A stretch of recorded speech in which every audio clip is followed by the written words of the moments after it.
안녕하십니까. 오늘 발표를 진행할 태성SN의 김태민입니다. 지금 보시는 슬라이드 같은 경우에는 처음 웨이퍼를 생산하는 단계부터 최종 어셈블리 및 테스트를 하는 공정까지 일반적인 반도체 제조 공정을 보고 있습니다. 이런 전반적인 제조 공정에서 CA 해석 시뮬레이션이 어떻게 활용되고 있는지를 소개해드리고자 이렇게 웨비나 형태로 준비하였습니다. 이 중 첫 단계인 웨이퍼 생산하는 단계는 실제 해당하는 업체가 거의 없기도 하고 해석적으로 접근할 수 있는 부분도 제한적이라서 일단 이 부분은 좀 넘어가도록 하겠습니다. 두 번째 큰 단계인 반도체 제작 단계부터 소개를 해드리려고 합니다. 일반적으로 저희가 전공정이라고 말하는 단계이고 특히나 국내 반도체 장비 업체의 상당수가 이 공정과 연관이 되어져 있습니다. 전공정 내에서도 산화, 포토, 식각, 증착 공정 등 여러 가지 공정들이 있습니다.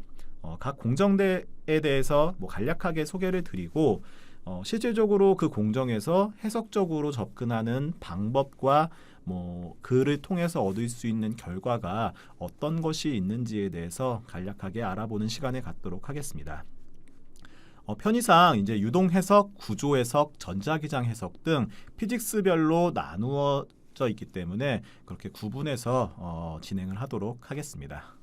저 같은 경우에는 유동 엔지니어이다 보니까 유동 해석 관점으로 유동 해석적인 것들을 쭉 진행을 하려고 합니다.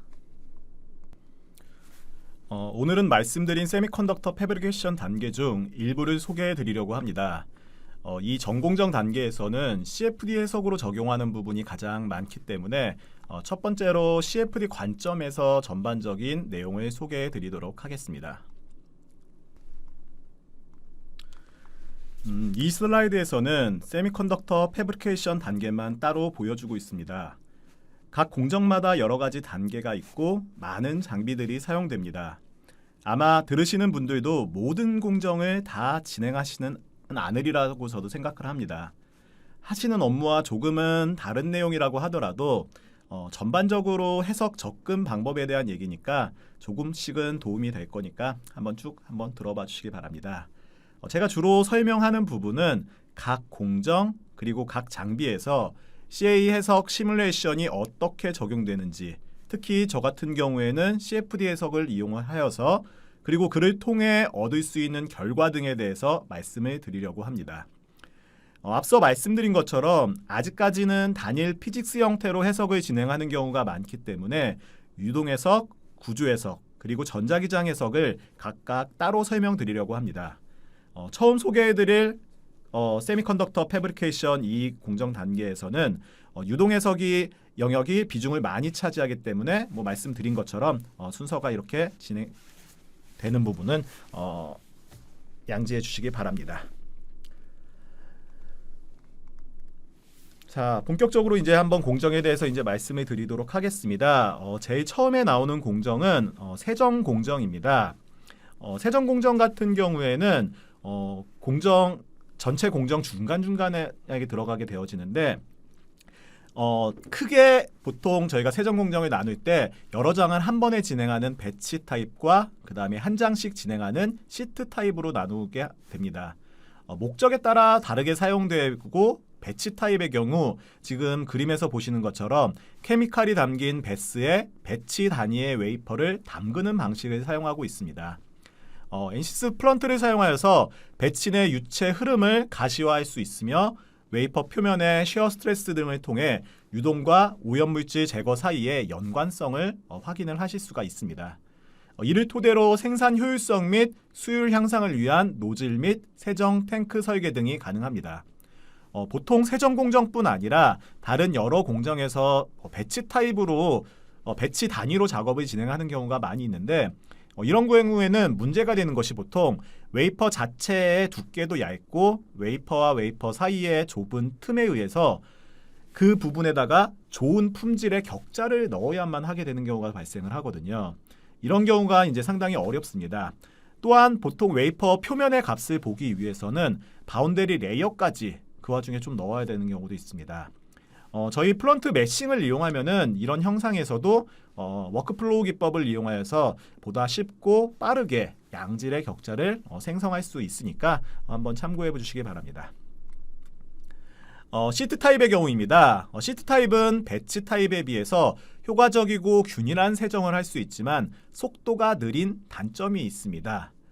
실제 공정에서뿐 아니라 해석적으로 접근할 때도 멀티페이스로 접근을 해야 되고 그 다음 세정 시간 등을 확인하기 위해서 트랜지언트 해석으로 진행하는 경우가 대부분이기 때문에 실제 해석 시간은 훨씬 더 오래 걸릴 수도 있습니다. 해석 방법 같은 경우에는 뒤에 나오는 스핀 코팅 공정하고 유사하게 설정을 하기 때문에 자세한 내용은 뒤에서 설명을 드리도록 하겠습니다. 다음은 반응 관련 내용들입니다. 반도체 제조 공정에서는 반응 관련 내용이 상당히 많습니다. 해석적으로 저희가 크게 두 가지 방식으로 접근을 하게 되는데 컨셉추얼 디자인 방식과 디테일드 디자인 방식으로 나눌 수 있습니다. 첫 번째 소개해드릴 방법은 컨셉추얼 디자인 방식입니다. 보통 이 방법은 개발 초기 컨셉 디자인 때 추천을 하는 방식입니다. 일반적으로 유동해석에서는 플런트 같은 그런 툴로 반응 관련해서 해석을 접근을 하지만 3D 모델링하고 그 다음에 그 자체 반응 모델의 복잡성 등의 이유로 시간이 상당히 오래 걸리는 단점이 있습니다. 이에 반해서 캔킨 프로라는 툴을 이용하면은 공학적인 단순한 가정을 통해 해당 모델을 0D 혹은 1D로 단순화하여서 상세한 화학 반응을 해석할 수 있는 프로그램입니다. 그래서 초기 케미스트리 개발이나 공정 최적화 등을 위해서는 캔킨 프로 등을 이용하여 먼저 진행하면은 시간을 크게 단축시킬 수 있습니다. 형상에 대한 설정이 매우 간단하게 하기 때문에 형상이 복잡한 경우에는 적합하지 않으나 대칭 등 단순한 형상의 경우에는 우리가 흔히 많이 사용하는 CVD 등에서도 활용이 가능한 방법입니다. 디테일 방식 같은 경우에는 앞서 말씀드린 것처럼 NC 플런트 등의 해석 툴을 사용하여 진행을 하는 것으로서 실제 3D 형상을 고려해서 해석을 할 수가 있습니다. 화학 반응에 관련된 케미스트리는 정해지고 앞서 그러니까 컨셉추얼 방식으로서 이런 거는 정하고 형상에 의한 영향을 찾아서 설계에 반영하기 위해서 주로 해석을 진행하게 됩니다. 우측 그림에서 보시는 것처럼 캔킨 프로의 경우 반응 해석 전문 툴로 케미스트리의 복잡성이 증가할 경우에는 캠킨을 사용하고 형상이 복잡해질 경우에는 플런트가 더 좋은 결과를 얻으실 수 있습니다. 그리고 필요에 따라서는 플런트와 캔킨 프로를 함께 사용하여 진행하는 경우도 있습니다. 화학 반응을 사용하여서 가장 많이 적용되어지는 공정이 바로 이 CVD 공정입니다. 우측 상단에 나와 있는 것처럼 CVD는 서멀 CVD, 플라즈마 CVD, 그리고 AAD 등으로 크게 나눌 수는 있습니다. 플런트의 화학종 모델로 반응가스의 분포 등을 가시화할 수 있고 그리고 표면 반응이나 최적 반응 모델을 이용하여서 웨이퍼 표면의 증착률 등을 통해 장비 설계에 적용할 수 있는 해석 방법입니다.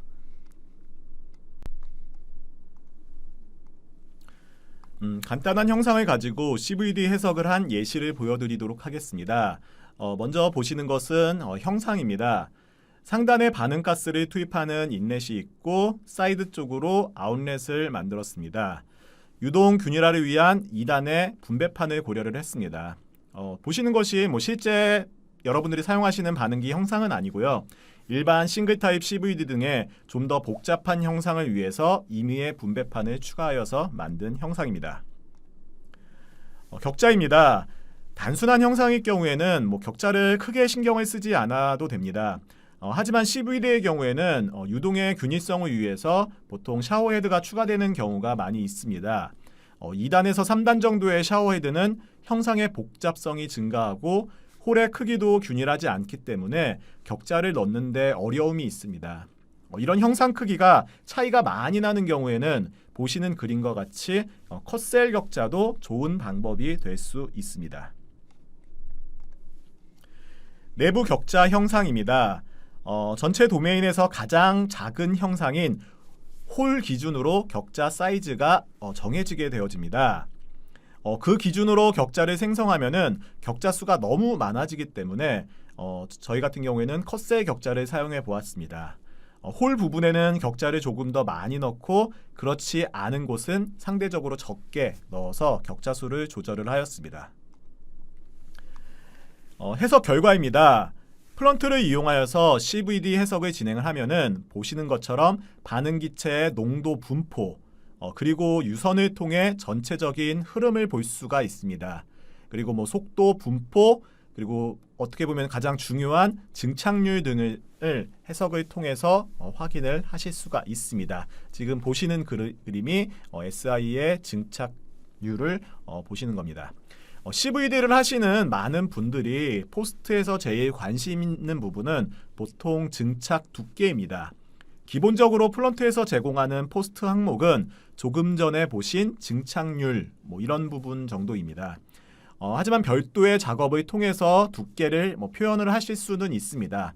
관련해서는 뒤에서 나오는 AAD에서 추가적인 설명을 드리도록 하겠습니다. PCVD, 플라스마 CVD라고 얘기를 하는데 플라즈마의 라디컬이 웨이퍼 표면에서 반응을 하는 공정입니다. 플라즈마 같은 경우에는 저희가 흔히 다루는 유체와는 또 다른 새로운 상으로 저희가 언급이 되어집니다. 일반적인 유체 거동을 모델링한 유동해석 툴만으로는 그래서 접근이 실질적으로는 어렵습니다. 그렇기 때문에 플라즈마의 움직임을 예측하기 위해서는 별도의 이퀘이션을 가진 툴이 필요하고 아직까지는 NCS에서 지원하고 있지는 않습니다. 하지만 최근 NCS에서 협력하고 있는 EMA3D라는 툴이 있는데 그 툴을 통해서 플라즈마 거동 해석이 가능한 모듈을 개발 중에 있습니다. 저희도 계속해서 그 소식을 지금 확인을 하고는 있는데 조만간 아마 플라즈마 해석 관련해서 좋은 소식이 저희 여러분께 들려드릴 수 있으리라고 저희도 기대를 하고 있습니다. ALD, 오토믹 레이어 디포지션이라고 하는데 CVD와 유사하게 화학적 방법으로 증착을 시키는데 이 방법 같은 경우에는 원자층을 한 층 한 층 쌓기 때문에 두께 조절이 용이하여서 보다 정밀하게 컨트롤할 수 있는 장점을 가지고 있는 방법입니다. 지금 보시는 슬라이드는 CVD와 AAD의 차이점을 요약한 내용입니다. CVD의 경우에는 기판 접합성이 좋고 비교적 저렴한 장비를 사용하게 됩니다. 하지만 고온 공정에 의한 재료 선택의 어려움과 방막 두께 조절이 어렵다는 이유로 더 정밀 공정이 요하는 작업에서는 AAD가 선호되어지고 있습니다. 이에 반해 AAD는 저온 공정으로 이루어지기 때문에 재료 선택의 폭이 폭넓고 방막 두께 조절이 쉽다는 장점을 가지고 있으나 비용이 비싸고 방막 성장 속도가 느리다는 단점을 가지고 있습니다. 각각의 장단점이 있기 때문에 목적에 맞게 사용이 되어지고 있습니다. 실제 이런 구체적인 내용은 아마 저보다는 여러분이 관련해서 이런 실무자들이 더 잘 알고 계실 거고 저 같은 경우에는 이런 내용적인 것을 소개해 드리려고 하기보다는 그러면은 CVD와 AAD는 해석적으로 어떻게 접근 방법을 달리 하는지 그런 부분에 대해서 설명을 드리도록 하겠습니다. AAD의 가장 큰 특이점이라고 하는 것은 바로 교차 주입이 된다라는 부분입니다. 원자층을 한 층 한 층 쌓아가기 때문에 반응을 위한 입력 소스를 CVD처럼 한꺼번에 공급하는 것이 아니고 순서에 맞추어 차례로 공급하는 방식을 사용합니다. 즉 저희가 해석적으로 볼 때는 플런트나 이런 곳에서 이를 위해서 트랜지언트 해석으로 접근을 해야 한다는 말입니다. CVD 해석의 경우에도 물론 트랜지언트 해석을 할 수는 있지만 특별한 이유가 없으면은 당연히 시간도 더 오래 걸리고 많은 비용을 내야 되기 때문에 일반적으로는 스테디 해석으로 진행하는 경우가 대부분입니다. 하지만 AAD의 경우에는 입력 소스가 시간에 따라 달라지기 때문에 그리고 내부의 공간에서도 시간에 따라 다른 두께가 쌓아지기 때문에 그를 보기 위해서는 반드시 트랜지언트 해석으로 진행을 해야 됩니다. 이는 해석적으로 상당히 많은 시간과 비용을 필요로 한다는 말입니다. 간단한 예시를 통해 AAD 해석 방법을 알아보도록 하겠습니다. 기본적인 해석 방법은 CVD와 유사합니다. 스피시즈 모델을 사용을 할 거고 여러 소스 물질을 공급하고 반응 모델을 설정 후 반응 결과를 확인할 수 있습니다. 가장 큰 차이점은 CVD의 경우 이 소스 물질을 동시에 공급하였는데 AAD는 하나씩 순차적으로 공급하게 됩니다. 이는 프로파일 등의 방법을 이용하여 순차적으로 공급할 수가 있습니다. 우측에 보이시는 내용은 가장 중요한 반응 메커니즘입니다. 시스템에 주입되는 가스의 순차적인 조건과 해당 반응식을 나타냈습니다. 그리고 좌측 그래프를 보시면은 아르곤과 오존 그리고 TMA를 그림과 같이 10초 간격으로 교차 주입하는 시스템을 보여주고 있습니다.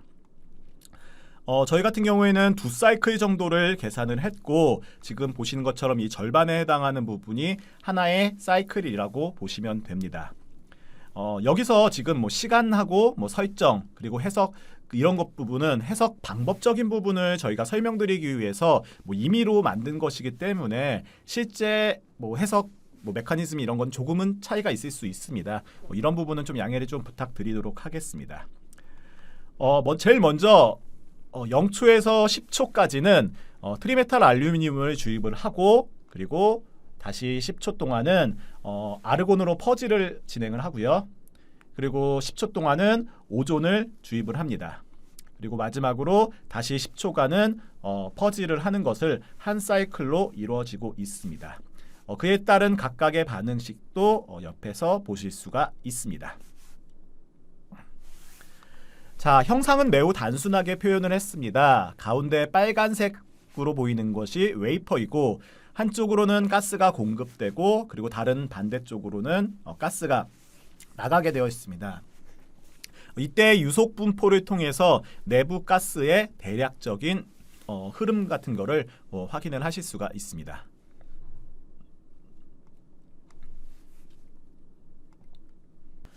해석 결과입니다. 보시는 것처럼 시간에 따른 중착 두께를 나타내고 있습니다.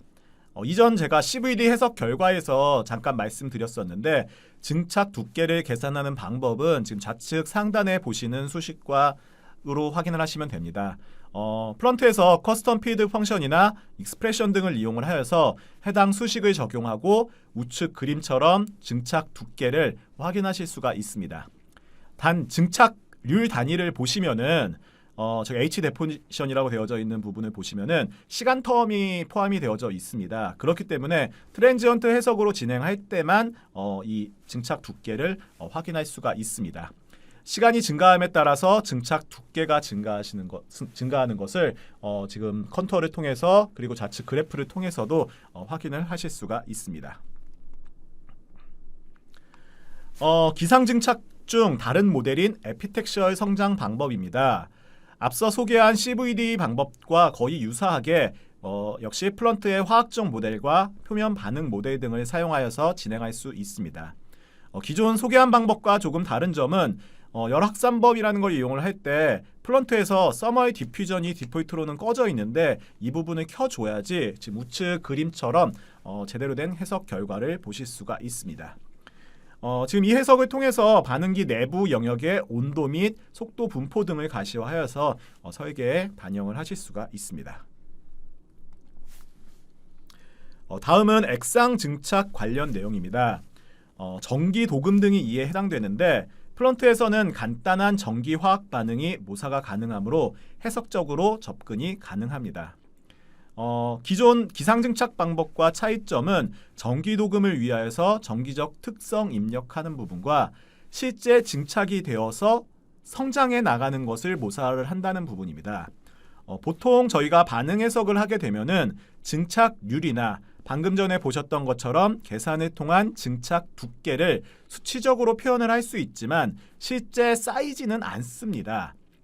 이전에 진행한 CVD 해석의 경우는 실제 반응 평면이 평평하기도 하고 수마이크론에서 옹스트롬까지 아주 증착 두께가 매우 얇습니다. 이 부분이 실제 유동에 큰 영향을 주지 않기 때문에 증착률 정도로만 봐도 큰 문제가 없었습니다. 하지만 지금 우측 하단의 그림을 보시는 것 같이 이런 트렌치에 증착이 되는 것을 보고자 할 때는 증착률도 중요하지만 트렌치 자체가 매우 얇기 때문에 증착 두께 자체도 유의미해질 수가 있습니다. 그렇기 때문에 증착률을 계산하고 벽면의 수직 방향으로 쌓이는 모습을 다이나믹 메쉬라는 방법을 이용하여서 적용을 했습니다. 도금을 통해서 수직 방향으로 쌓여 나가는 모습을 좌측 그림을 통해서 보실 수가 있습니다. 그림에서 보시는 것처럼 이런 트렌치 형상에서는 모든 벽에서 균일하게 쌓이지가 않습니다. 보통 지금 입구에 해당하는 부분이 반응률이 좋고 더 많이 쌓이는 것을 볼 수가 있습니다. 이렇게 그 입구 쪽에 더 많이 쌓이게 되면은 문제로 발생하는 부분이 바로 병목 형상이 발생하게 되어지는데, 이는 트렌치 안쪽 더 아래쪽에는 반응률에 큰 영향을 주게 됩니다. 실제 유동이 흐르는 것을 방해를 하기 때문이죠. 그래서 이런 이유 때문에 단순히 반응률만 보는 것이 아니고 다이내믹 메쉬를 이용해서 실제 쌓이는 모습까지 봐야지 제대로 된 해석을 하실 수가 있습니다. 이때 또 하나의 문제점이 있습니다. 지금 그림에서 보시는 화살표는 도금 현상이 쌓여 나가는 방향을 나타냅니다. 일반적으로 벽에서 수직되게 이게 쌓이게 되어지는데 지금 보이시는 위의 그림처럼 입구 쪽은 성장을 하면서 격자끼리 멀어지기 때문에 큰 문제는 없습니다. 하지만 지금 아래 그림처럼 바닥면에서는 격자끼리 가까워지면서 격자가 충돌하거나 네거티브 셀이 발생되는 그런 문제가 발생이 됩니다. 실제 해석을 통해서 만약에 바닥면하고 그렇게 바닥면 부분에서 어떤 문제가 발생을 하는지 지금 보도록 하겠습니다. 격자만 움직이는 것을 이렇게 고려해서 보고 있는데요. 지금 우측 그림을 보시면은 바닥면과 사이드면이 성장하면서 보시는 것처럼 문제가 발생하는 격자가 생성이 되죠. 그리고 최종적으로는 네거티브 셀 볼륨이 발생을 해서 실제 해석적으로 에러가 발생을 하고 발산이 되는 데까지 이르게 되어집니다. 자, 이 부분을 한번 동영상으로 다시 한번 봐보도록 하겠습니다. 리메쉬가 되어지고 중첩되는 부분에 격자가 깨져서 네거티브 셀 볼륨이 생성되는 것까지 이렇게 보실 수가 있습니다. 그렇기 때문에 이런 문제를 해결하는 방법으로는 조금 조건을 단순화시킬 필요가 있습니다. 좌측 그림을 보면은 바닥면 같은 경우에는 다른 곳에 비해서는 그래도 균일하게 증착이 되는 편입니다. 여러분의 해석의 목적이 바닥면에 더 관심이 있다면은 물론 다른 방법으로 접근을 해야겠지만, 보통 가장 문제가 되는 부분인 입구 쪽 병목 현상이 발생하는 부분에 관심을 가지고 있는 경우가 많습니다. 이런 해석이 목적을 가지고 있는 경우에는 꼭 전체 다 해석을 하기보다는 해석 목적에 집중해서 조금 문제를 단순화시킬 필요가 있습니다. 상대적으로 바닥면은 큰 문제가 없으니까 이를 무시하고 나머지 면에만, 이 사이드면과 상단면에만 증착을 성장시켜 보는 것이 하나의 해결책이 될 수 있습니다. 문제가 되었던 바닥면에 증착을 무시하고 진행한 해석 결과입니다. 보시는 것처럼 우측으로 가면서 시간의 흐름을 나타내는 건데 문제없이 다이내믹 메쉬로 증착된 부분을 확인을 할 수가 있습니다. 아까 문제가 발생했던 네거티브 셀 볼륨이나 이런 문제도 당연히 없을 거고요. 그리고 입구 쪽의 병목 현상 부분도 잘 확인을 할 수가 있습니다. 앞 해석 결과를 동영상으로 나타낸 부분입니다. 시간에 따라 증착 두께가 증가하는 모습을 이렇게 동영상 형태로 볼 수가 있고, 아까 문제가 되는 부분 그리고 병목 현상이 발생하는 부분도 이렇게 가시화해서 잘 확인을 하실 수가 있습니다. 이번 어플리케이션은 플라즈마를 이용하여 방막 증착을 진행하는 PECVD 공정입니다. PECVD는 플라즈마의 라디컬이 웨이퍼 표면에서 반응을 하는 공정입니다. 플라즈마는 유체와는 또 다른 새로운 상으로 일반적인 유체의 거동을 모델링한 유체 해석 툴만으로는 접근이 어렵습니다. 그렇기 때문에 플라즈마의 움직임을 예측하기 위해서는 별도의 툴이 필요하고 아직까지는 지원하지 않지만 현재 NCS에서 플라즈마 거동 해석이 가능한 모듈을 EMA3D 2024R2에서 출시 목표로 개발 중에 있습니다. 플라즈마 거동 해석은 아직까지 무리가 있지만 차선책으로 전자기장 해석 툴인 HFSS를 이용하여 챔버 내에 플라즈마를 발생시킬 만한 전자기장 필드가 발생되는지, 필드는 균일한지 등의 RF 소스 특성 분석을 진행할 수 있습니다. 참고로 HFSS를 이용한 RF 소스의 전자기장 특성 분석 관련해서 추가적으로 소개하겠습니다. HFSS를 이용하면 ICP 소스의 코일이나 CCP 소스의 전극이 포함된 챔버의 S파라미터 분석 및 매칭, 장비의 구조 변화에 따른 챔버 내 전자기장 필드 분석을 수행할 수 있습니다. 관련해서는 이미 PCVD 및 드라이-H 관련된 국내 반도체 디스플레이 장비사의 많은 엔지니어분들이 챔버의 정기적 특성 및 필드 분석에 HFSS를 사용하고 있습니다.